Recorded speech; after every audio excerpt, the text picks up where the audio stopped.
We live in a youth-obsessed culture, and nowhere is this more prevalent than in the fitness industry. I want to tell you, as a woman who is over 40 and a fitness professional for half my life at this point, I gotta say, ladies, we may be getting older, but we ain't dead yet. And there's so many of you who have led a fit lifestyle years ago. Maybe you're still keeping up with it now. Maybe you've lost it over the years and you're trying to get it back. But the one thing that you know for sure is that your fitness is that thing that you do not want to lose. You don't want to lose your ability to move. You don't want to lose your ability to feel vibrant. And let's face it, yeah, you definitely do want to look good. You want to be able to be confident in your own skin. You want to be able to fit in those clothes. You want to be able to look good for your spouse. Whatever your driving factor and reasons are, today I want to give you just the oomph that you need, the motivation to get into your fit girl era after 40. So you're going to want to stick around to the end of this video because I've got 5 tips to share with you today. And the first one is one that is not talked about very often. The first thing I want you to do is to destroy your old mindsets of chasing a past version of yourself. Let's face it, we're not 20 years old anymore. But what does being fit and healthy look like for you right now? I work with so many women from around the globe and throughout the years who come to me with these pictures of themselves from when they were in their 20s, when they were in their 30s, trying to chase this phantom version of what no longer exists. And look, let's admit it. When you were pounds lighter, you felt a lot happier about who you were, felt a lot more comfortable in your skin. And if we can be honest, you didn't appreciate it. You were always criticizing yourself. Nothing was ever perfect. Now here you are again, right here, right now, doing the same thing to yourself that you've been doing for years. Look, ladies, let me tell you something. I'd say this to every single one of my clients. It's important to embrace where you are right now in the present, even as you look to the future of what you're going to become. And looking back over your shoulder in the rearview mirror all the time is not that thing that's going to keep you driving forward when it comes to your fitness goals. It's okay to want to lose weight. It's okay to want to lose 10, 15, 20 pounds, but stop trying to chase something that's no longer there. Your body and where it is right now isn't the same as where it was 10 years ago, hormonally and more. And even this thing about fitting into old clothes again, I mean, yeah, I do use that as a metric to motivate my clients so that way they're not obsessed with the scale and numbers and stuff like that. But to be honest with you, some of y'all need to clean out your damn closets. You got clothes sitting in the back of the closet from like a decade ago that you're trying to fit into. You're not even the same person anymore. I want you to release that stuff, release that mindset, go through your stuff, throw things away, give stuff away that do not fit you and don't serve you right now. They're just driving you crazy and making you obsessed. You can buy a new wardrobe as you change your body from where you are in the present. Let go of those attachments so the way you can push forward. This stuff is major, and this is stuff that is not talked about in the fitness industry. But I want to talk about it right now.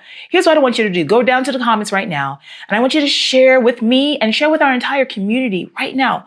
What are the things that you're struggling with when it comes to your goals and your fitness? Or more specifically, what mindsets right now are holding you back? The more that we can see that you're not alone in this, the better you'll have that impetus to just want to change and change for the better. Because sometimes I feel like in our fitness journeys, especially as we get older, it feels like an island and there's no support.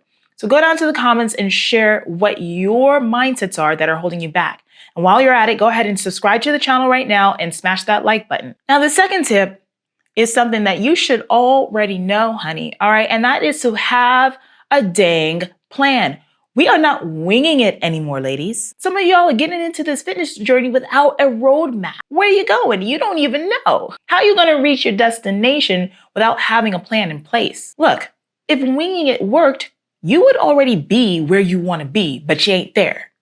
So what does having a plan actually look like? Well, for so many of you, you need to have workouts already figured out before you get into that gym. And I don't care if you're working out at home, it's the same thing. You show up, it's leg day, and you just go ahead and bounce between exercises, bounce between machines, but you have no clear plan about what you're going to do when you get there so you can do it efficiently and you can do it better every single time. Another really big secret that I share with every single one of my clients that I actually require is to track every single workout you do. My approach to fitness over the years, with all of the women and men that I have coached and trained, even with my own workouts, has been to rely on data. Because this stuff is a science. Now, it's not rocket science, but having actual information that you can see your numbers changing, what you're doing from week to week is so powerful. Keep a logbook of every single thing that you do, So that way you can look back and try to go ahead and beat your numbers and get better and better every single time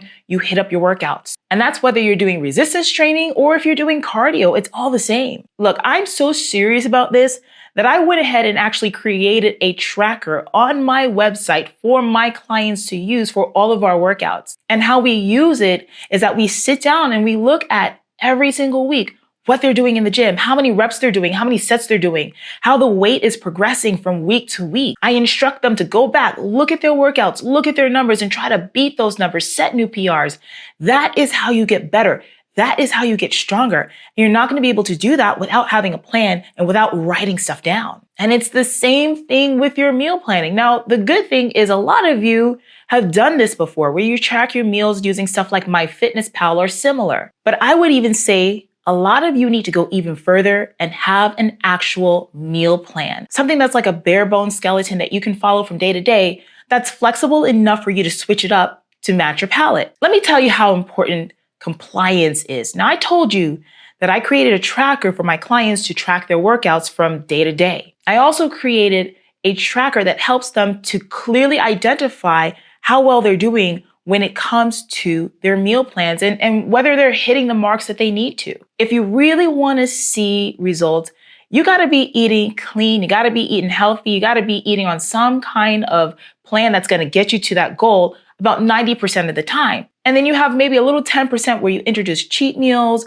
or little snacks and things that help you to just stay compliant, to deviate away, kill cravings, and have variety that you want. And I tell you, when I started to track exactly how my clients are hitting those percentages, the ones that are knocking it out the park, 90%, 95%, they're the ones who are seeing the results that they want. And the ones that are not so much hitting it, maybe they're hitting 75% of their meals, 80% of their meals, those are usually the clients who are not seeing the results that they want. So making sure that you are sticking to what you're doing is so important. You know what? I want to go ahead and hook you up. I created an ebook, which is a 7-day meal plan that tells you exactly what to eat throughout the day, that adds a lot of variety, helps you to feel full and to get to your goal. And you can actually download it right now for free. Go ahead and scan the QR code that you see on your screen right now and get your hands on it. Our third tip is going to include you doing something so important.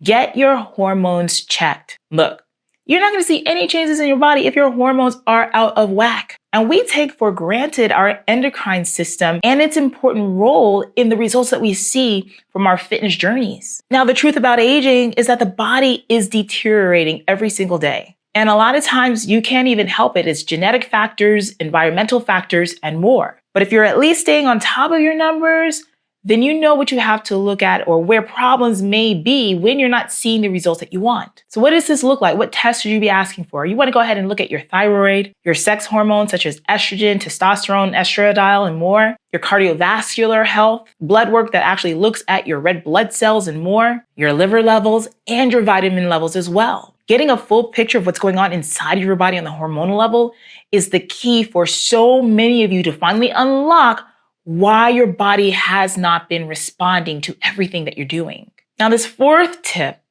is really important for those of you who are super busy. Let's face it, you got families to deal with. Maybe you have kids, you got a spouse or a significant other, you've got aging parents, you got your careers. You have so many responsibilities on your hands. And a lot of times what happens to women is that we spread ourselves so thin that we don't have time to do the things that help us to take care of us.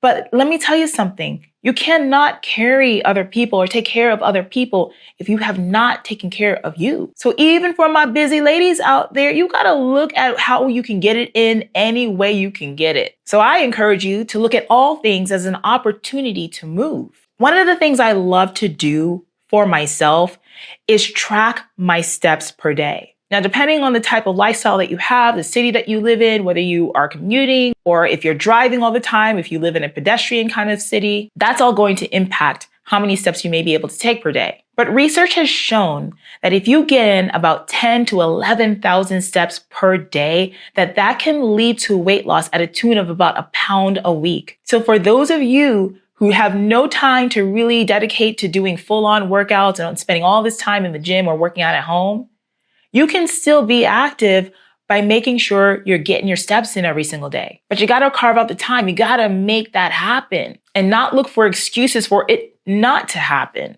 It's a complete myth that you need to work out 7 days a week in order to see progress.